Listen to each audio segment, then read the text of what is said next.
नमस्कार साथियों। UPPCS mains वाले ग्रुप में जो है पेपर 5 से संबंधित जो मैंने होमवर्क दिया है, अगला होमवर्क आप लोगों को लिखने के लिए, ठीक है, उसके प्रश्नों की फ्रेमिंग कैसे करना है, क्या क्या कंटेंट उसमें डालने हैं, वो हम यहाँ समझने का प्रयास करेंगे। जैसे पहला प्रश्न आपको दिया गया है कि उत्तर प्रदेश की पूरा पाषाणकालीन विशेषताओं पर टिप्पणी कीजिए। ठीक है, तो सबसे पहले तो यहाँ पे पूरा पाषाणकालीन विशेषताओं पे आपको टिप्पणी करना है, यानी कि पूरा पाषाणकालीन विशेषताओं के विषय में आपको बताना है। तो पूरा पाषाण काल है क्या, इसको आप चाहें तो समझा दीजिए। ठीक है, कि प्रागैतिहासिक काल मतलब प्रागैतिहासिक काल के तहत या प्रागैतिहासिक काल को 3 भागों में बांटा गया है। अध्ययन की सुविधा के लिए प्रागैतिहासिक काल को 3 भागों में डिवाइड किया गया है, बांटा गया है। ठीक है, और उन 3 भागों में जो पहला काल है, सबसे पहला काल है, कुछ स्पेशल या कुछ विशेष विशेषताओं के आधार पे उसको पूरा पाषाण काल नाम दिया गया है। ये आप परिचय में लिख सकते हैं, ठीक है, या इस लैंग्वेज में लिख सकते हैं जैसे मैंने लिखा है कि पुरातात्विक साक्ष्यों के रूप में प्राप्त उपकरणों के आधार पर उत्तर प्रदेश में भी प्रागैतिहासिक काल को 3 भागों, पूरा पाषाण काल, मध्य पाषाण काल और नवपाषाण काल में विभाजित किया गया है। ठीक है, तो ये आपका परिचय हो जाएगा। जब आप इस तरह से परिचय लिखेंगे तो एग्जामिनर को ये लगेगा कि हाँ, आप विषय को अच्छे से समझ रहे हैं। ठीक है, या दूसरा तरीका भी आप अपना सकते हैं, जैसे हमने लिखा है कि पुरातात्विक साक्ष्यों के आधार पर प्रागैतिहासिक काल को 3 भागों में बांटा गया, इसको मैंने डिस्क्राइब कर दिया है। आप चाहें तो डायरेक्ट पूरा पाषाण काल के विषय में भी जो है 15 से 20 शब्दों में लिखकर अपना परिचय बना सकते हैं। पूरा पाषाण काल के विषय में 15-20 शब्दों में लिखकर समझा दीजिए, तो आपका आंसर और अधिक टू द पॉइंट हो जाएगा।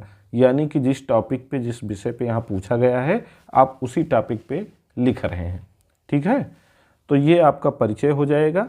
उसके बाद चूंकि टिप्पणी करने के लिए कहा गया है, तो आप चाहें तो टिप्पणी में विशेषताएं लिख दीजिए या डायरेक्ट टिप्पणी करते जाइए। ठीक है, तो क्या क्या मानव जीवन के प्रारंभ का काल था, यानी पूरा पाषाण काल मानव जीवन के प्रारंभ का काल था। सबसे पहले मानव जीवन आरंभ जिस काल में हुआ वो प्रागैतिहासिक काल था, प्रागैतिहासिक काल था। और प्रागैतिहासिक काल का जो पहला काल था, प्रागैतिहासिक काल का जो पहला काल था, ठीक है, प्रागैतिहासिक काल का जो पहला काल था वो पूरा पाषाण काल था, यहीं से मानव जीवन आरंभ होता है। ठीक है, तो ये आप लिख सकते हैं। आगे आप लिख सकते हैं कि उत्तर प्रदेश में विश्व के प्राचीनतम मानव आवास स्थलों का पाया जाना पूरा पाषाण काल के विषय में मतलब एक पुख्ता प्रमाण देता है। जैसे बेलन घाटी से विभिन्न साक्ष्य हमको मिले हैं। ठीक है, बेलन घाटी से क्या क्या मिला है ये आपने पढ़ा होगा, नहीं पढ़ा होगा तो पढ़ लीजिएगा। एक बात और मैं कहना चाहूँगा कि जब आपको आंसर या होमवर्क लिखने के लिए मिले तो डायरेक्ट आप फेयर कॉपी में लिखना ना शुरू कर दीजिए, क्योंकि आप यहाँ लिखना सीख रहे हैं। तो रफली जैसे मैंने ये आउटलाइन बना रखी है, ऐसे आप भी रफली जो है आउटलाइन 1-1.5 पेज में बना लीजिए। 1-1.5 पेज में रफली आउटलाइन प्रत्येक प्रश्न की बना करके फिर लिखना शुरू करिए, तो आपका आंसर बहुत अच्छा रहेगा, क्योंकि आप अभी सीख रहे हैं। और यहाँ अगर देखकर या आउटलाइन बनाकर लिखेंगे तो इसमें कोई बुराई नहीं, क्योंकि यहाँ आप लिखकर एग्ज़ाम हॉल के लिए रेडी हो रहे हैं। ठीक है, ना कि डायरेक्ट एग्ज़ाम हॉल में लिख रहे हैं। तो ये एग्ज़ाम हॉल में लिखने से पहले की ट्रेनिंग है।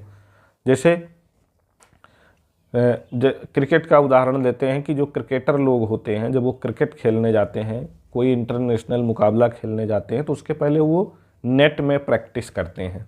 तो नेट में 22 गज की दूरी से गेंद फेंकी जाती है, तो उसको 16 गज की दूरी से फास्ट गेंद को अगर फेस करने के लिए उनको प्रैक्टिस करना है तो 16 गज की दूरी से गेंद जो है बॉलर के द्वारा फेंकवा के वो बल्लेबाजी की प्रैक्टिस करते हैं।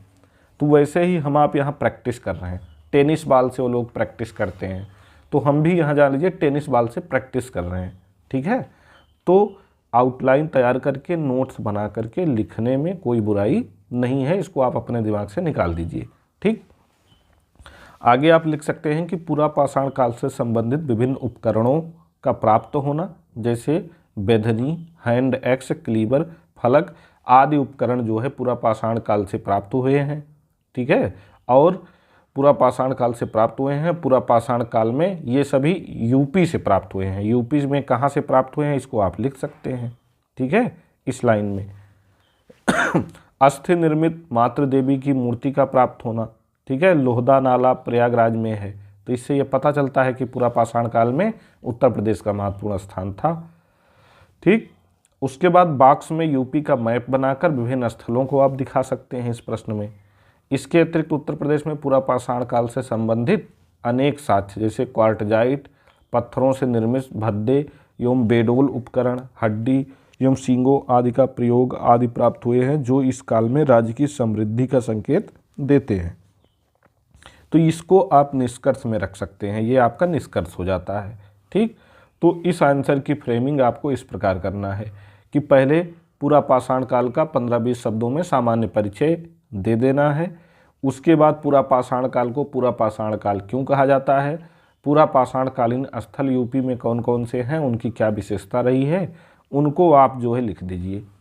8 नंबर का 8 अंक का 125 शब्दों का क्वेश्चन होता है, तो कोशिश करिए कि 1 अंक परिचय में 1 पॉइंट कम से कम दे दीजिए, 1 पॉइंट आपका कम से कम निष्कर्ष में हो जाएगा, 2 पॉइंट, बाकी 5 से 6 पॉइंट आप जो है मुख्य पार्ट में क्वेश्चन के अपने लिख दीजिए, इससे आपको अच्छे अंक मिल जाएंगे। ठीक, अब इसी प्रकार देखिए दूसरा प्रश्न आपका है कि उत्तर प्रदेश के मध्य पाषाण कालीन स्थलों का उल्लेख कीजिए। ठीक, उत्तर प्रदेश के मध्य पाषाण कालीन यानी मध्य पाषाण काल में उत्तर प्रदेश के कौन कौन से स्थल हैं जो मध्य पाषाण काल से रिलेटेड हैं, उनके विषय में हमको बताना है। ठीक, तो यहाँ पे मध्य पाषाण काल का हम संक्षिप्त परिचय लिखेंगे। क्या परिचय लिखेंगे? ठीक है, मध्य पाषाण काल कहा किसे जाता है, जैसे हमने लिख दिया है कि मध्य पाषाण काल पूरा पाषाण काल तथा नव पाषाण काल के मध्य संक्रांति का काल है। ठीक है, यानी कि पूरा पाषाण काल और मध्य नव पाषाण काल के बीच का जो काल है वो मध्य पाषाण काल कहलाता है। ठीक, आप जानते हैं, आपने इतिहास पढ़ा होगा पुस्तकों से, तो उसमें ये बताया गया है कि पूरा पाषाण काल, मध्य पाषाण काल और नव पाषाण काल को किस आधार पर बांटा गया है? औजारों के आधार पर, औजारों के आधार पर या उपकरणों के आधार पर। ठीक है, तो यहाँ से भी आप अपनी परिभाषा लिख सकते हैं। ठीक, कि औजारों के आधार पर प्रागैतिहासिक काल को 3 भागों में बांटा गया है, पूरा पाषाण काल, मध्य पाषाण काल, नव पाषाण काल। ठीक है, तो उसी में से मध्य पाषाण काल की क्या विशेषता है वो लिख दीजिए। अब जैसे मैंने आगे लिखा है कि इस काल की मुख्य विशेषता पत्थर से बने औजारों का पूरा पाषाण काल की तुलना में सूक्ष्म हो जाना है। यानी कि मध्य पाषाण काल के औजार, देखिए पूरा पाषाण काल में जो औजार थे पत्थर के वो भारी भरकम हुआ करते थे और बेडौल हुआ करते थे। ठीक है, मध्य पाषाण काल में क्या हुआ, औजार छोटे तो हो गए लेकिन वो बेडौल बने रहे। ठीक है, बेडौल और भोथरे बने रहे। ठीक, और नव पाषाण में क्या हुआ कि औजार छोटे भी हो गए, सुडौल भी हो गए, नुकीले भी हो गए। नव पाषाण काल में औजार छोटे हुए, सुडौल हुए, नुकीले हुए। पूरा पाषाण काल में औजार भारी और बेडौल थे। मध्य पाषाण काल में औजार छोटे रहे लेकिन बेडौल बने रहे। ठीक है, ये आप लिख सकते हैं। उसके बाद उत्तर प्रदेश में इस काल से संबंधित जो स्थल हैं उनके विषय में, जैसे लेखैया है, तो लेखैया की क्या क्या विशेषता है 3-4 पॉइंट में इसको लिख दीजिए। चौपानी मांडो है, इसकी क्या क्या विशेषता है 3-4 पॉइंट में आप इसको लिख दीजिए। महदहा है, इसकी क्या विशेषता 3-4 पॉइंट इसका बना दीजिए। सराय नाहर है, इसकी क्या विशेषता 3-4 पॉइंट में इसको लिख दीजिए। उसके बाद आप निष्कर्ष पे आ जाइए कि उपयुक्त के अतिरिक्त मिर्ज़ापुर स्थित मोरहना पहाड़, बघई खोर, प्रतापगढ़ स्थित दमदमा आदि प्रागैतिहासिक स्थल भी मध्य पाषाण काल से संबंधित हैं। तो जब आपने इस तरीके के फैक्ट यहाँ लिख दिया निष्कर्ष में भी, तो इससे पता चलता है कि आपका निष्कर्ष हल्का नहीं है, बिल्कुल प्रश्न के अनुरूप है। तो कम से कम 1 अंक तो आपको यहाँ से भी मिल जाएंगे।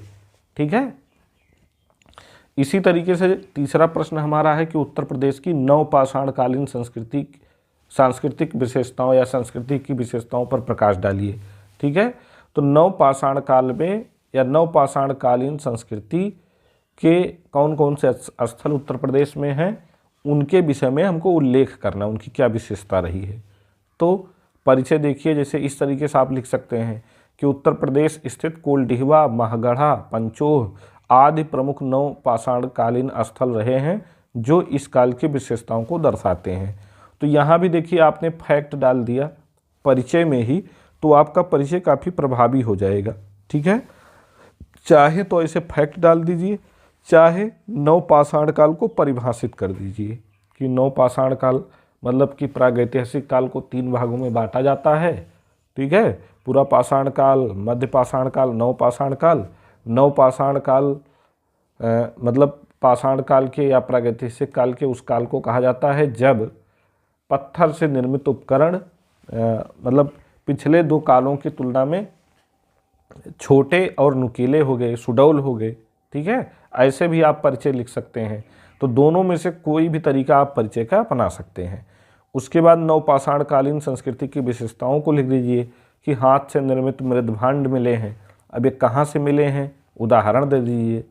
कृषि एवं खाद्य उत्पादन जो है इस मतलब ये नवपाषाण काल पहला ऐसा काल था जिसमें मानव ने कृषि, अस्थायी कृषि करना सीख लिया, खाद्य उत्पादन करना सीख लिया, पशुपालन करने लगा इंसान, अस्थायी जीवन का आरंभ कर लिया। तो ये नवपाषाण काल की विशेषता रही है। उसके बाद कुछ और, मतलब इतना तो आपने फ्रेम में दिखा दिया, उसके बाद कुछ और पॉइंट लिख दीजिए कि नवपाषाण काल की ये विशेषता रही है। जैसे इस नवपाषाणकालीन संस्कृति का जो विकास हुआ है वो विंध्य क्षेत्र में हुआ है। कृषि के विकास का प्रमाण जो है इसी क्षेत्र में मिला नवपाषाण काल में। जैसे कोल्डिहवा से धान की भूसी मिली है। ठीक है, अनेक स्थलों से नवपाषाणकालीन उपकरण मिले हैं। जैसे आगे उदाहरण दे दीजिए। ठीक है, मानव के स्थायी निवास तथा पशुपालन के साक्ष्य मिले हैं।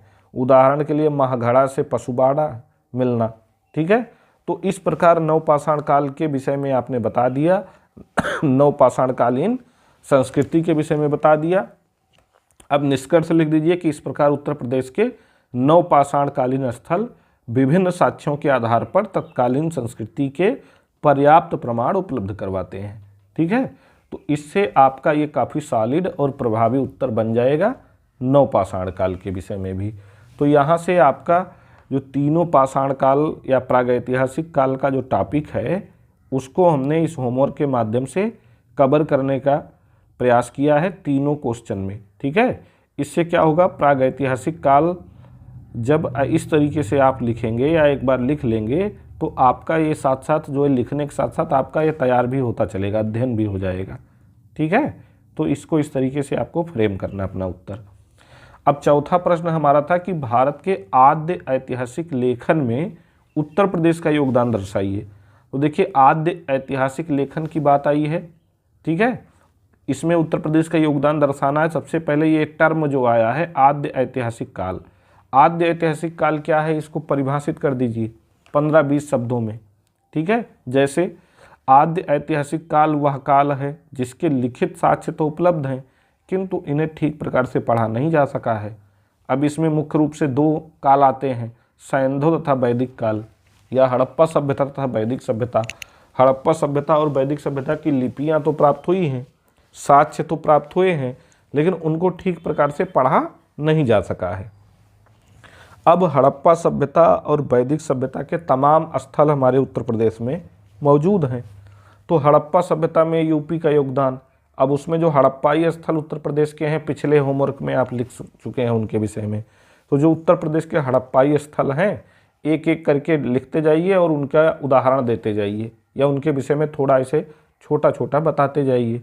हुलास के विषय में 2-3 पॉइंट में बता दीजिए, अन्य सैंधव स्थलों के विषय में 2-3 पॉइंट में बता दीजिए और उसके बाद निष्कर्ष लिख दीजिए लगभग 20 शब्द में।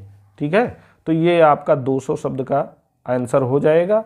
और बॉक्स में यहीं पे आप चाहें क्या, जो 200 शब्द का है तो यहाँ मैपिंग कर दीजिए, मैपिंग करना ही है। एक मैप बना दीजिए कि हड़प्पाई स्थल दिखा दीजिए उत्तर प्रदेश के, और एक मैप बना दीजिए उसमें वैदिक स्थल दिखा दीजिए उत्तर प्रदेश की। ठीक है, तो वैदिक सभ्यता में वैदिक युग में योगदान, वैदिक युग में योगदान लिखिए कि यद्यपि ऋग वैदिक काल के स्थल मतलब ऋग वैदिक काल का विकास सप्त सैंधव प्रदेश में होने के कारण उत्तर प्रदेश में मतलब उसके प्रमाण कम मिलते हैं।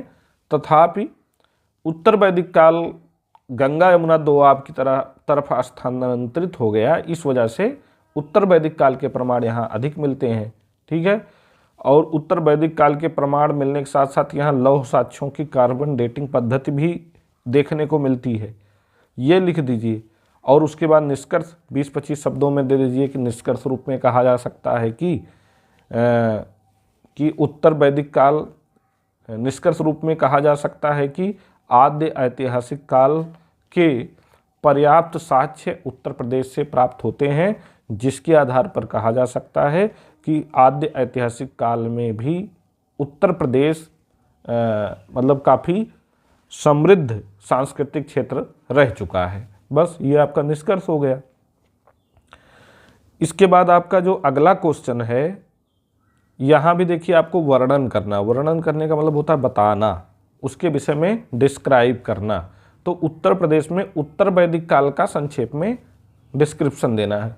अब जैसे ऊपर वाले क्वेश्चन में क्या करना है, आद्य ऐतिहासिक काल की परिभाषा लिखनी है, उसके बाद आद्य ऐतिहासिक काल के जो स्थल हैं हड़प्पा और वैदिक सभ्यता के, उनके विषय में बताना है।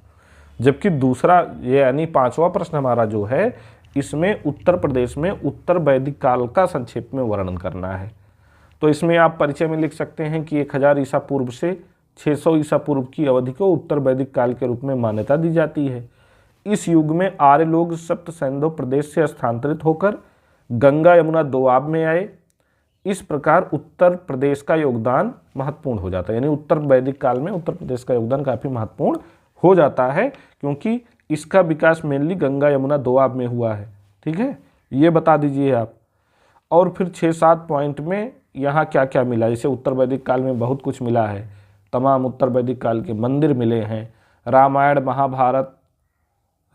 महाभारत जो 2 बड़े महाकाव्य हैं, ये भी उत्तर वैदिक काल में ही इनका संकलन हुआ है, ऐसी मान्यता है। तो इनके विषय में आप बता दीजिए, रामायण महाभारत के विषय में, और मैपिंग करके कुछ स्थलों को बता दीजिए। रामायण कालीन स्थल जो है कौन से हैं, अयोध्या के विषय में, या अयोध्या को लोकेट कर दीजिए। ठीक, महाभारत कालीन स्थल कौन से हैं, हस्तिनापुर को लोकेट कर दीजिए, हस्तिनापुर को लोकेट कर दीजिए मैप में। तो इससे ये क्या होगा कि आपकी ये पता चलेगा कि आप जो है प्रश्न को अच्छे से समझ रहे हैं, प्रश्न के विषय में अच्छी जानकारी आप रख रहे हैं। ठीक है, उसके बाद निष्कर्ष रूप में कहा जा सकता है कि उत्तर वैदिक काल गंगा घाटी यानी उत्तर प्रदेश क्षेत्र में विकसित एवं पल्लवित हुआ, जिसके प्रमाण यहाँ स्थित तत्कालीन समय के अनेक धार्मिक ग्रंथ एवं स्थल रहे हैं। ये आपका निष्कर्ष हो जाएगा।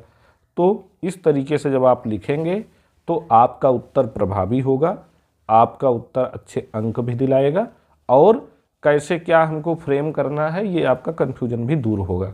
तो उम्मीद करते हैं कि इस वीडियो को देखने के बाद आपको उत्तर लेखन में काफ़ी सहायता मिलेगी।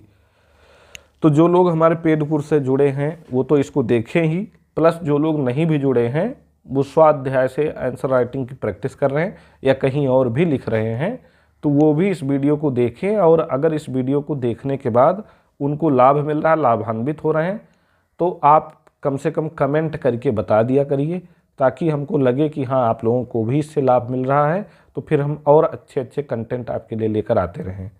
बाकी अगर आप हमारे पेड कोर्स से जुड़ना चाहते हैं तो नीचे डिस्क्रिप्शन बॉक्स में हम पूरी जानकारी आपको दे देंगे कि ये हमारे यहाँ है, और फिर आप उस आधार पे एडमिशन लेना चाहें तो ले सकते हैं। ठीक है, बाकी ये मुख्य रूप से हमारे जो पेड कोर्स में लोग जुड़े हुए हैं उनके लिए वीडियो है। आप लोग इस तरीके से अपने आंसर लिखिए तो आपके आंसर और लोगों से डिफरेंट होंगे और आपको अच्छे अंक दिलाएंगे, और एग्ज़ाम रूम में आप आत्मविश्वास लेकर जाएंगे। ठीक है, तो आप इस वीडियो को देखिए, लाभ उठाइए। धन्यवाद।